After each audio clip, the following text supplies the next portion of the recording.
ayo kita tanding aja gitu di dalam fit and proper test gitu pura-pura ya. tes. Iya. Ya udah ditentuin sih misalnya Om Cip yang jadi ini gitu. Ya udah, tapi kan kemarin tes kok mereka gitu. Artinya ketika di depan dibicarakan di Langsung bilang bahwa sudah ditetapkan Iya, sebelumnya. sudah. Itu memang udah jadi rahasia umum ya. Ya, Bahwa sudah nggak tahu ditetapkan. juga sih, mungkin ada yang kayak gitu juga. Tapi Atau- sebenarnya Presiden Prabowo sebenarnya udah ini ya, teman-teman ya, udah mengkhawatirkan itu ketika dari sejak dilantik ya. Pidatonya pertama pelantikan itu kan mengenai kekayaan negara yang bocor itu kan. Nah, salah satunya adalah kebocoran ada di BUMN. Berarti kan sebenarnya Pak Presiden udah tahu gitu loh. Ya, dan komitmennya untuk memperbaiki itulah yang sekarang memang dalam tanda kutip dipertanyakan karena pemilihan orang-orang yang jadi tingsesnya di komisaris. Itu yang jadi pertanyaan. Bahkan informasi terbaru katanya itu nama asisten Raffi Ahmad sudah tidak muncul di website Nggak itu muncul lagi gitu. di website komisi apa? Nah, itu kan harusnya dari pihak perusahaan juga harus memberikan keterangan ya iya. gitu. Terkait pengangkatan ini gitu. Dijelasin ke publik ya. Iya, dijelasin ke Kenapa publik. sih dia diangkat nih kan? Kayak kucing-kucingan jadinya. Sampai saat ini belum ada penjelasan gitu. Dihilangin lagi. Gitu. Nah, itu makanya masyarakat juga meminta supaya pengangkatan komisaris ini Transparan lah. transparan gitu, diuji ke publik juga layak nggak ini orang ini gitu. Kalau tidak kan kasihan juga ini negara gitu kan kondisi sudah seperti ini gitu. Iya. Kita udah dalam posisi bocor-bocoran malah ditambahin bocornya gitu kan. MBG korupsi ya kan. Koperasi desa begitu ada meninggal, ini ada nambah lagi. ya Oke, ini kan ada juga suara mengatakan gini bahwa dengan ada komisaris di dalam perusahaan-perusahaan BUMN itu, istilahnya menjadi mata dan telinga dari pemerintah, dari yang didukungnya, yaitu kan presiden dalam hal ini. Jadi mata dan telinga. Jadi, tapi apakah itu memang seperti yang pada awalnya aturannya berlaku begitu, bahwa memang jadi mata dan telinga untuk ngeliatin nih ada kecurangan nggak di sini gitu. Nah, bagaimana juga KPI-nya, seperti apa parameter keberhasilannya, bahwa memang mereka menjadi mata dan telinganya pemerintah atau mungkin membantu untuk program pemerintah bisa berjalan dengan baik, ya kan? Seperti apa KPI, kita juga nggak ngerti. Mungkin ada yang tahu?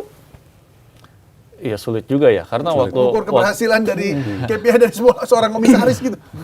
Iya. Kayaknya nggak pernah ada kali. nggak pernah. Bahkan waktu Ahok ya jadi komisaris itu kan di Pertamina terbukti tidak mampu mengatasi mafia. Iya. Ketika pas zamannya Prabowo kan baru terbukti itu ada mafia migas kan. Sri Khalid yang sampai saat ini masih. Nah, padahal itu kan udah berlangsung lama. Gitu. Artinya kan peran komisaris di situ juga nggak mandul ibaratnya, nggak berjalan gitu. Ya itu tadi mungkin karena ada yang main di belakang, Iya. gitu kan, ada yang atau main di bawah meja kan nggak ngerti kita. Ya Berani cuma ada yang lolos ngomong gitu. ke publik aja ya kan. Iya. Ada mafianya. Ya, tapi Itu kan sekelas itu Ahok aja iya, bisa kan pertanyaan publik kan. Lalu Tipu begitu ya. selama jadi komisaris nggak lu ituin gitu. Iya. Ya memang sih. Jadi datang duduk diam. Nah, dikhawatirkan itu ya, dikhawatirkan itu. Datang duduk diam duit. Enak banget tuh. Terus kekhawatirannya lagi mereka itu posisinya ya balik lagi ke yang tadi ya, nggak tahu apa kesalahannya dari yang sudah dilakukan oleh perusahaan itu loh.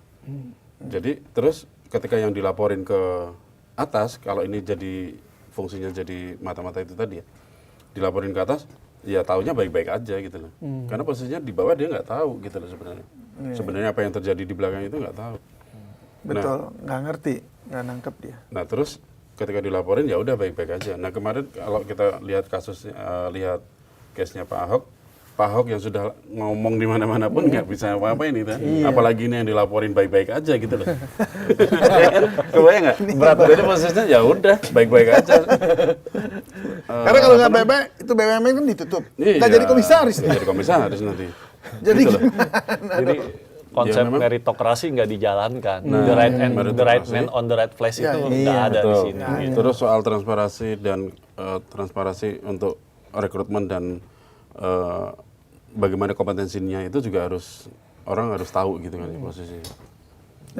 mestinya di gimana ya? Apa mungkin harusnya mereka itu ya itu tadi kayak ada fit and proper test untuk jadi komisaris kali ya harusnya ya. Iya, terbuka. Jadi biar ya bisa biar melihat, publik. gitu. Jadi tim ses boleh, tapi ya di fit and proper test. Iya. Paham Iya, nggak iya. dia? Iya, Setuju so. sih sebenarnya. Lewat DPR Sebenarnya ya? kita kan udah melakukan itu ya untuk jabatan Kapolri, Panglima. lelang jabatan eselon 1, Dulu ya? eselon 2. Sekarang kan masih. Masih ya? Sebenarnya masih sekarang itu. Itu ada tesnya, udah jelas ada tesnya. Jadi maksudnya ketika dipertanyakan, oh ya udah dites Saya kok, lulus gitu. kok, udah dites, Lolos kok. ya. Ya meskipun di belakang kita nggak tahu ya. Tapi kalau ada semacam tesnya, orang ya ini apa namanya pertanyaannya agak bisa diredam. Ya mestinya ada gitu ya kan, misalnya kita berempat, masing-masing ketua umum sayap apa, ketua umum saya, kita semua Ya udah, ikut tes aja dukung, gitu kan. Abis itu dapat ada satu posisi untuk komisaris itu, yang kita berempat, ayo kita tanding aja gitu, Iya. di dalam fit and proper test gitu Pura-pura ya. tes. Ya. Ya udah ditentuin sih misalnya Om Cip yang jadi ini gitu. Ya udah, tapi kan oh kemarin tes kok mereka gitu. Nah, artinya ketika di depan dibicarakan di Langsung bilang bahwa sudah ditetapkan sebelumnya. sudah. Itu memang udah jadi rahasia umum ya. ya Bahwa sudah nggak tahu juga sih, mungkin ada yang kayak gitu juga. Tapi kan paling nggak ada tesnya yang ketika dipertanyakan oleh masa gitu, oleh masyarakat, oh kemarin sudah lolos tes gitu loh. Ya, Ya minimal nggak, kan maksudnya kan ada ya paling nggak ada alasan lah dalam tanda kutip. Ada Alasan proses. yang dibong-bong ini. ya, Iya. atau minimal ya pakai independen aja, lembaga independennya. Nah, Kan itu sebenarnya nyewanya lebih juga menarik nggak. Atau kalau nggak misalkan penguasa ini pengen balas budi ya kepada relawan itu tim ses itu gitu. Ya paling tidak jangan ditaruh di tempat yang strategis lah gitu. Itu kan sangat strategis sekali komisaris gitu. Taruh tempat yang eselon berapa kayak gitu ya sebagai balas budi, karena relawan ini sudah berdarah-darah mungkin karena perannya dulu waktu di Pilpres atau di Pileg mendulang suara kan, meraup suara gitu. Ya silakan aja mungkin ya untuk balas budi, tapi jangan di tempat yang strategis yang memang itu membutuhkan kompetensi, loyalitas, integritas yang tinggi gitu kalau menurut saya sih. Ya. Dan Ya juga dan sih. Ya persoalannya sih. juga bisa. posisi Bisa. itu. Ide bagus. Benar-benar posisi itu juga nggak bisa intervensi keputusan direksi. Iya. Komisaris itu kan nggak bisa intervensi keputusan Memang nggak direksi. bisa, tapi kan lewat RUPS bisa ya? Bisa. RUPS bisa kalau semua kan kumpul, artinya Iya, semua menetapkan. Tapi Quorum ya. iya, tapi ada syarat-syaratnya itu ada ADRT-nya. Tapi secara operasional sehari nggak bisa kita komisaris itu campur Iya, di situ. Jadi apa gunanya kalau mau jadi mata dan ini telinga ataupun jadi pengawas di situ bagi secara politik ya posisi yang sedang berkuasa barangkali seperti itu. Apa gunanya maksudnya? Ya, kalau- nggak ada manfaatnya karena toh bisa dibohongin juga sama direksi-direksi. Iya.